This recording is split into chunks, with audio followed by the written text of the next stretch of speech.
Bienvenue dans ce deuxième épisode de la saison 3 de Pokémon AON. Dans le dernier épisode, on s'était laissé sur l'île de Myokara, et maintenant il est temps de faire le chemin retour en bateau, de traverser le bois Clémenti et de se mettre en route pour la ville de Merouville qui correspond en réalité à la ville de Kitakyushu. Alors moi personnellement pour ce voyage IRL, oui j'ai bien dû prendre le bateau, mais par contre je n'ai pas eu besoin de traverser une grosse forêt pour arriver dans la ville de Kitakyushu. J'ai simplement dû pas mal pédaler et j'ai même sur ma route croisé un gentil japonais vraiment hyper sympathique qui m'a aidé à aller un peu plus vite parce que celui-ci m'a proposé de mettre mon vélo dans sa camionnette. Arigato. J'étais un petit peu perdue entre Fukuoka et Kitakyushu et je sais pas, j'essayais d'atteindre une plage pour pouvoir camper et en fait c'était un peu galère d'y accéder parce qu'il y avait des routes que je pouvais pas prendre avec mon vélo et du coup vraiment il m'a bien aidé. Alors par contre, gros disclaimer, ne faites pas ça. Ni les adultes, ni les enfants, ne faites pas ça. Ne montez pas dans la camionnette d'inconnus, voilà. Moi c'est juste que je suis une grande malade et que je le fais, mais en tout cas je veux pas être responsable de ça. Si jamais on vous propose ce genre de choses, ne le faites pas, ou alors libre à vous de croire votre instinct. Moi personnellement c'est ce qui m'arrive, donc voilà, je me suis retrouvée dans cette folie et je me suis retrouvée dans la camionnette d'un inconnu qui m'a juste ramassé comme ça sur la route. Ça peut faire flipper, mais en vrai c'était quand même cool. Bon, petit update, là on est devant un hôtel pour aller se laver et après du coup, après m'être lavé et sentir bon, normalement je vais aller manger chez lui et comme je suis végétarienne j'ai dû expliquer tout ça, que je mangeais pas de poisson et tout, donc ils sont archi gentils, enfin sa femme est archi gentille, elle va me cuisiner du coup je pense des somen ou des soba sans du coup sans dashi, sans rien, juste froid et voilà. Mais du coup je suis devant un fat hôtel, genre regardez ça. Et c'est là normalement que je vais pouvoir me laver si jamais c'est ok et si jamais c'est toujours ouvert au public. Et j'espère que vous m'entendez parce qu'il y a la musique qui gueule dans la voiture. Mais en tout cas c'est cool et j'ai fait plus de kilomètres que ce que je pensais aujourd'hui, donc c'est trop bien, je suis contente, voilà. Il y a des jours où c'est chiant en vélo, où je douille ma race comme aujourd'hui. Mais c'est pas mal. Ah, il revient le mec. Je me suis donc retrouvée à aller dans un hôtel pour profiter de leur onsen et je pense que franchement je devais pas sentir le frais et que c'est pour ça que ce gentil monsieur s'est dit qu'il fallait faire quelque chose parce que au vu de ma tête sur les rushs de la vidéo, ouais il y avait bien 3-4 jours de personnes non lavées, hein. Ça devait crougnoter sévère. Mais le pire c'est que dans cette rencontre en fait ça s'est pas arrêté là. Ok, comment résumer ce qui vient de se passer? On vient de m'offrir une nuit dans une chambre d'hôtel, voilà, ils sont trop mignons, ils sont vraiment trop adorables. Et on m'a aussi offert un repas, enfin plutôt genre 15 repas, parce qu'ils m'ont offert du coup le repas du soir, donc on a été manger des tempura, après ils m'ont offert un dessert, et après ils voulaient encore m'offrir des trucs à manger, et franchement c'est un truc de ouf, ils sont tellement gentils. Bref, c'est vraiment des amours, j'en viens pas d'être tombée sur eux, encore une fois c'est une rencontre complètement imprévue et complètement délirante, et là je suis éclatée, je pense que ça se voit, je suis vraiment en décès. J'arrive pas trop bien à croire ce que je viens de vivre, vraiment, c'est du grand n'importe quoi. Bah ouais, je me dis que j'ai de la chance de vivre ce genre de choses, même si bon, j'avoue que ils sont bien trop gentils, peut-être que voilà, je suis vraiment trop fatiguée, je vais raconter de la merde, mais putain, j'ai vraiment l'air éclaté sur cette caméra, mais je suis vraiment défoncée, on dirait que j'ai fumé 1500 pétards, alors qu'en vrai c'est juste la fatigue, j'ai bu une bière, mais ça m'a détruite. Ah, ne buvez pas quand vous avez fait beaucoup de sport, ça vous met dans un état. Je vous laisse avec la suite de la vidéo où je vais vous expliquer d'autres trucs sur mon voyage à vélo et les folles aventures que j'ai peut-être vécues dans un futur incertain, vu que pour l'instant je ne les ai pas vécues, donc je ne sais pas ce qui va m'arriver dans la suite de cette aventure. J'espère que cette phrase était françaisement correcte. Je ne pense pas. Vraiment, c'est un truc de fou comment c'est les gens à Kyushu qui m'ont fait aimer cette région. Et je peux vous le dire, je pense sans crainte, mais c'est ma région préférée de toutes celles que j'ai visitées au Japon. Donc j'espère que vous allez vraiment voir tout l'amour que j'ai pour cette région dans cette saison 3 de l'inspiration au voyage, et j'ai trop hâte de vous en apprendre encore plus dans ce deuxième épisode et de vous montrer encore plus de lieux que j'ai eu la chance de visiter. Bref, voilà. J'espère que cet épisode encore va vous plaire, c'est un truc de ouf comment je suis contente de partager mes aventures, c'est trop bien, j'aime trop. Faire des vidéos YouTube c'est trop le feu.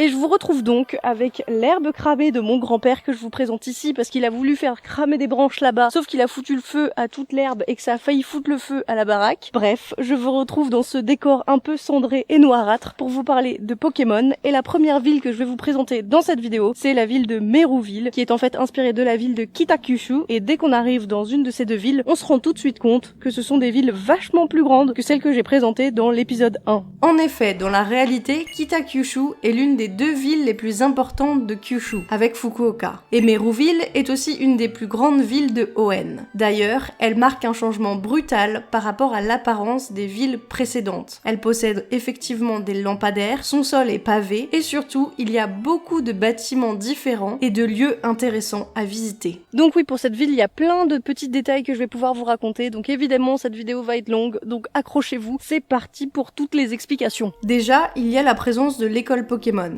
et pour moi, la raison de la placer ici est simple, parce que déjà, elle devait forcément être mise dans une grande ville, et donc pour moi, c'était naturel de la mettre soit dans la ville qui représentait Fukuoka, ou soit la ville qui représentait Kitakyushu. Car ici, ce sont les villes les plus importantes en nombre d'habitants, mais aussi en nombre d'établissements scolaires. Comme Fukuoka a été représentée comme une ville beaucoup moins urbaine, comme expliqué dans l'épisode 1, je pense que c'est pour cela que le choix le plus logique était donc de placer l'école Pokémon à Merouville. Et en plus du savoir, Merouville possède un bâtiment très intéressant en lien avec un tout autre domaine, le siège de la société Devon. Ce qui fait donc de Merouville une ville industrielle. Cette société Devon produit toutes sortes d'objets. On apprend par exemple que c'est le cas de nos chaussures qui permettent à notre personnage de se déplacer plus vite. Merouville est donc une ville industrielle et Kitakyushu l'est tout autant. En effet, c'est une des 4 plus grandes zones industrielles du Japon, connue entre autres pour être très importante dans le domaine de l'acier pour sa production et son exportation. Et de plus, dans la région de Kitakyushu se trouve la Yahata Steelworks, qui est la plus grande aciérie d'Asie, gérée par le gouvernement japonais. Vous l'avez donc compris, la présence de la société Devon est liée à l'activité industrielle de Kitakyushu,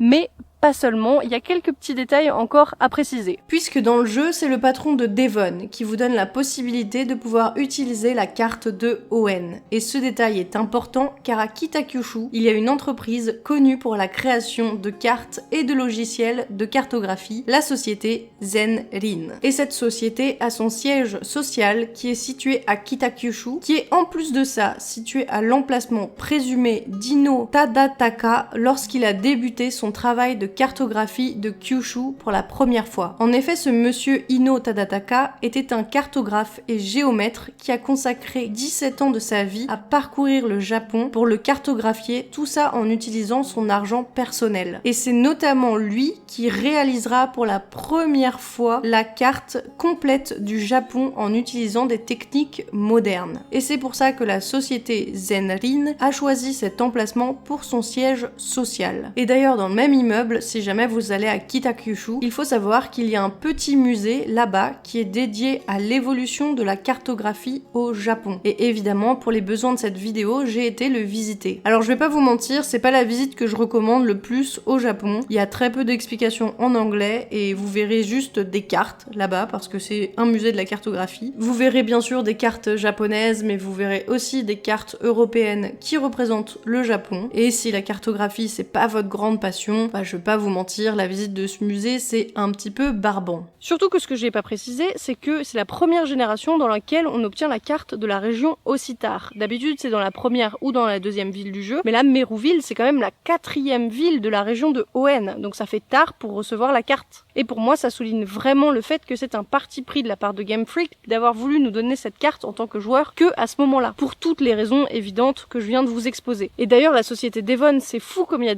plein de petites choses qui sont rattachées à elle, plein de petits secrets, parce qu'il y a encore un petit détail que j'ai pas raconté et qu'il faut que je vous raconte maintenant, et qui a une énorme, mais alors une énorme importance dans cette ville. Alors ce que je n'ai pas encore présenté de cette société, c'est son président, Monsieur Rochard. Dans son bureau est exposée sa collection de pierres et il aime tellement les cailloux que son fils s'appelle quand même Pierre Rochard, que l'on rencontre pour la première fois dans une grotte à Myokara. Très subtilement donc, on peut comprendre que leur nom de famille fait référence à la roche et aux pierres. Ce Pierre Rochard clochards étaient donc génétiquement destinés à aimer les cailloux. Donc oui, à Mérouville, on aime les collections de galets ramassés sur la plage, et même la championne d'arène de cette ville est une spécialiste du type roche. Vraiment, les cailloux, ils ont ça dans le sang à Mérouville. Et vraiment, pour moi, toutes ces allusions à la roche dans cette ville, elles pouvaient pas être mises là par hasard. Du coup, j'ai essayé de chercher, est-ce qu'il y avait pas un lien avec la présence, par exemple, d'une grotte ou d'une carrière ou quelque chose qui aurait pu faire penser à la roche dans cette région de Kitakyushu. Et figurez-vous que j'ai cherché et j'ai extrêmement bien trouvé parce que j'ai trouvé encore mieux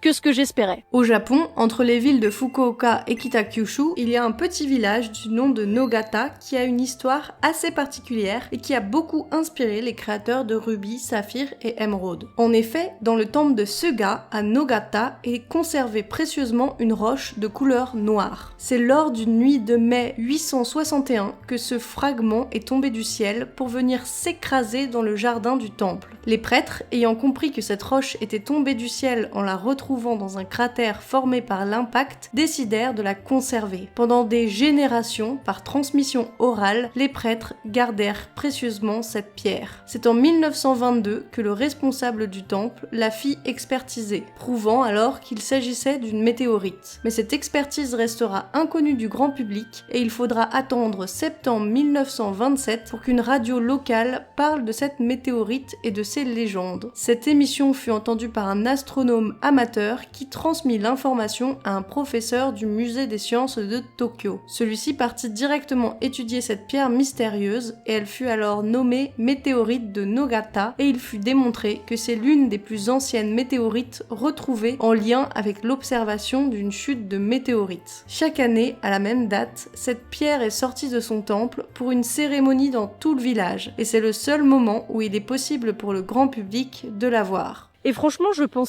pensais vraiment pas, en commençant mes recherches pour Mérouville, tomber sur la présence d'une météorite à Kitakyushu. Vraiment, ça m'a choquée. Je me suis dit, c'est donc là peut-être d'où vient tout cet esprit cosmique qui est présent dans Pokémon Ruby, Saphir et Émeraude. Notamment, par exemple, avec la présence de Jirachi et de Deoxys, même si j'y reviendrai plus tard, il y a d'autres lieux d'inspiration pour ça. Alors évidemment, peut-être vous l'avez remarqué aussi, c'est pas mes images au moment du festival où ils montrent la pierre, parce qu'en fait, à la date où j'étais, je pouvais pas assister à cette cérémonie, elle était déjà passée. Donc voilà, j'ai pris des images de quelqu'un sur internet, évidemment j'ai mis les liens en barre d'infos si jamais vous voulez voir la vidéo originelle, mais je trouvais ça juste dingue comme histoire, et puis en plus c'est fou de se dire que depuis les années 800, dans ce temple, ils ont conservé vraiment cette météorite, et qu'ils ont bien compris que c'était quelque chose de précieux. Enfin moi ça m'a assez surpris cette histoire. Et je pense que ça a aussi surpris les développeurs de Pokémon parce que, eh bien figurez-vous que la présence de cette météorite, ça n'a pas influencé uniquement Mérouville, mais qui a influencé un autre lieu important qui est le site Météore, qui est situé au nord de Mérouville. Ce site est une cave souterraine ancienne, où on trouve une rivière et des cascades, mais aussi la présence de cratères créés par une intense activité météoritique. On voit donc bien vite le rapport avec la chute de météore de Nogata. Mais en plus, c'est dans ce lieu que les joueurs et les joueuses vont réellement être confrontés à la team Magma. D'ailleurs, dans les versions Émeraude et Saphir, cette team Magma s'est carrément emparée de la météorite d'un expert,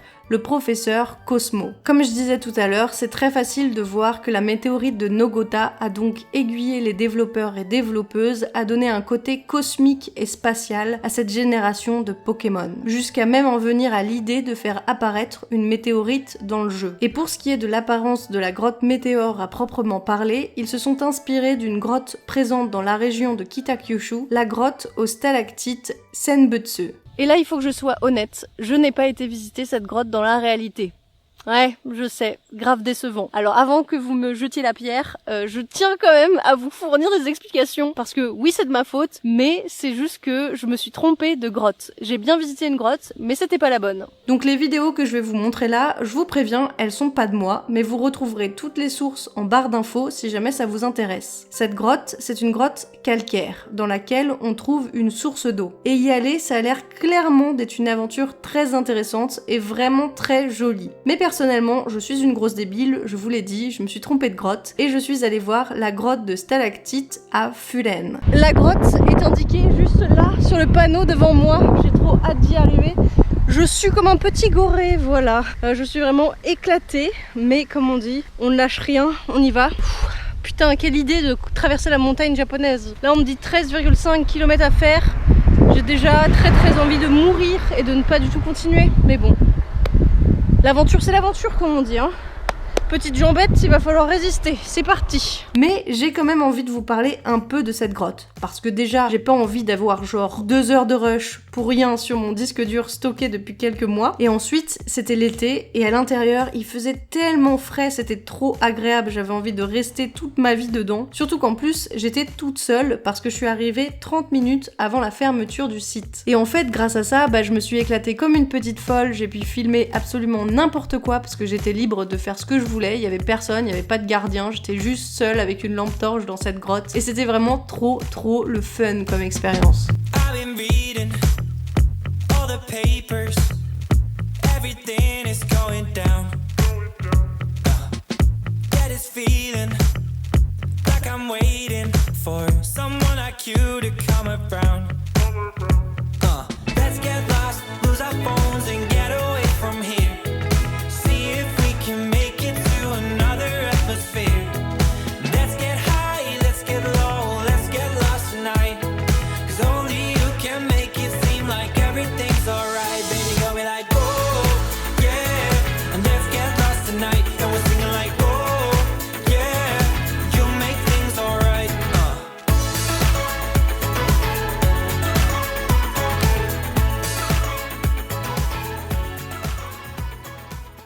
Si vous me suivez sur Twitter, sur Instagram, tout ça, peut-être vous savez ma passion cachée pour Lena Situation. Enfin, c'est même pas une passion cachée, c'est une passion affirmée. J'aime trop cette meuf, j'aime trop ses vlogs, j'aime trop son ambiance. Du coup, je me suis dit, elle a trop raison dans ses vidéos. Elle met des sons copyrightés, elle met des sons dans lesquels elle a pas les droits, qui sont pas libres de droits, et elle s'en fout. Et je me suis dit, elle a trop raison de faire ça. Donc, c'est pour ça, dans ces vidéos de Pokémon sur cette saison 3, vous allez sûrement entendre peut-être des sons que vous connaissez, parce qu'en fait, ce sont des sons que j'écoutais là-bas au Japon et qui me rappellent tellement, mais tellement ces moments de vélo et de pédalage et tout que j'avais trop envie de les mettre. Donc voilà, c'est pour ça que je vais mettre des sons copyrightés. De toute façon, je gagne très exactement 2 € avec mes vidéos, donc c'est pas pour les sous que je fais ça, c'est juste pour mon plaisir de montage. Et je suis contente de mettre ces musiques parce que personnellement, ça me replonge dans l'ambiance où j'étais avant, quand j'étais au Japon, et ça me fait absolument trop plaisir. Et maintenant que le petit point musical est fait, on va pouvoir passer à la ville d'après, qui est la ville de Otekia. Et oui, c'est un nom bizarre, je trouve personnellement. Je trouve que ça n'a aucun rapport avec genre Mérouville, Clémentiville, genre Otekia.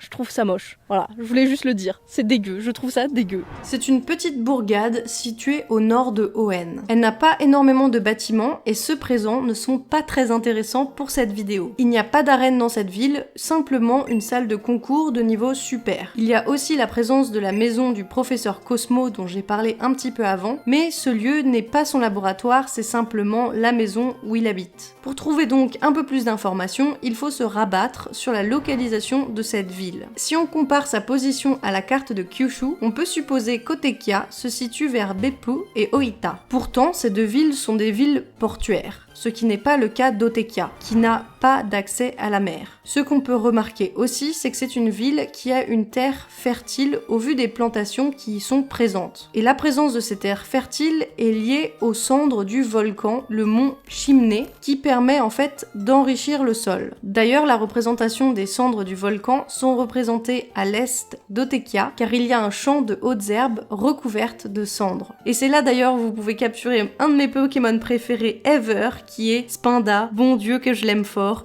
Voilà, je tenais à le dire, il est trop mignon. Mais bref, vous dire que Spinda c'est mon Pokémon préféré, ça ne sert à rien, ça ne fait pas avancer le schmilblick. Donc voilà, il faut que je me reconcentre un petit peu. Mais si je vous parle de ces cendres et tout ça, c'est qu'il y a bien une raison. C'est parce qu'en fait, il y a dans la réalité un volcan qui correspond au volcan de Pokémon. Et celui-ci est le mont Asso. Alors je vais pas le détailler ici car on va en reparler énormément dans l'épisode 3. Mais il faut savoir qu'à Kyushu, il y a effectivement des villes qui sont présentes autour de ce mont Asso qui pourrait correspondre à Otekia car elles sont connues pour avoir des terres qui sont très propices à l'agriculture parce que grâce à l'activité volcanique, effectivement, ça permet d'avoir une terre très fertile tout autour. Alors par contre, c'est un petit peu difficile vraiment de savoir de quelle ville très exactement les développeurs se sont inspirés. Je pense qu'ils se sont plutôt inspirés de l'ambiance générale autour du mont Asso et de l'ambiance générale qu'il y a dans ces villes tout autour, donc qui sont des villes donc agraires. Même si en étant sur place, j'ai vraiment, mais alors vraiment, je vous jure, j'ai essayé de voir s'il n'y avait pas un lien avec certaines autres villes qui sont plus grandes, comme par exemple Oita et Beppu, qui sont des villes assez grandes dans la région et qui sont assez importantes touristiquement. Donc je m'étais dit peut-être que les développeurs ont été faire un tour là-bas et se sont dit allez, on va essayer de le représenter dans Pokémon. Mais sauf que pour moi, c'est pas extrêmement concluant. Surtout que j'ai personnellement été beaucoup, mais alors beaucoup plus marquée par ma visite de Usuki, qui est une petite ville dont je n'avais absolument jamais entendu parler, mais qui apparemment, au vu de ma visite dans la ville, est en fait plutôt populaire pour les Français. Et comment je le sais ? Eh bien, c'est parce que dans la ville, la plupart des indications historiques sont traduites en français, ce qui est extrêmement rare. Et que pendant ma visite de cette ville, j'ai même eu la chance de rencontrer un guide japonais francophone qui m'a fait une visite guidée de cette ville. Il m'a notamment emmené dans un endroit bien particulier dont je me devais de parler dans cette vidéo, même si ça n'a pas complètement de rapport avec Pokémon, bien que ça fait bien le lien avec le thème des roches présents à Mérouville, au site Météore, et aussi d'une certaine façon à Otekia. Et ce lieu n'est rien d'autre que les 60 Bouddhas de pierre de Suki. Ces statues ont été sculptées directement dans la roche volcanique, mais malheureusement la zone où ils sont situés a un très fort taux d'humidité, ce qui les rend extrêmement sensibles à l'érosion. D'ailleurs, c'est dans ce lieu historique que se situe ce qui est considéré comme la plus belle statue bouddhique en pierre du Japon. C'est vraiment une sculpture qui est impressionnante et qui a été très bien rénovée. Je suis très contente et très fière d'avoir réussi à visiter ce lieu grâce à ce guide que j'ai rencontré parce que je suis allée, tenez-vous bien, manger dans un restaurant vegan dont la patronne avait une fille qui était amie avec ce guide.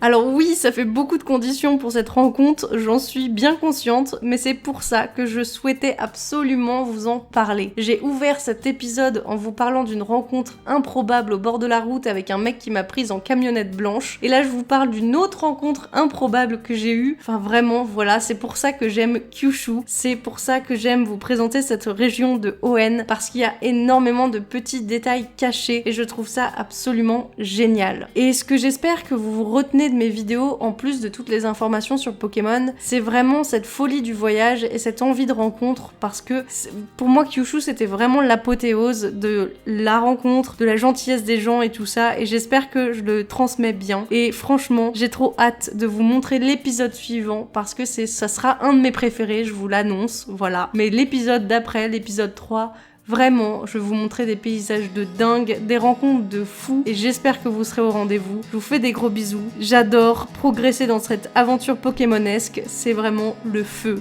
Merci de suivre mes aventures, vous êtes des fous, vraiment, je vous kiffe. Merci.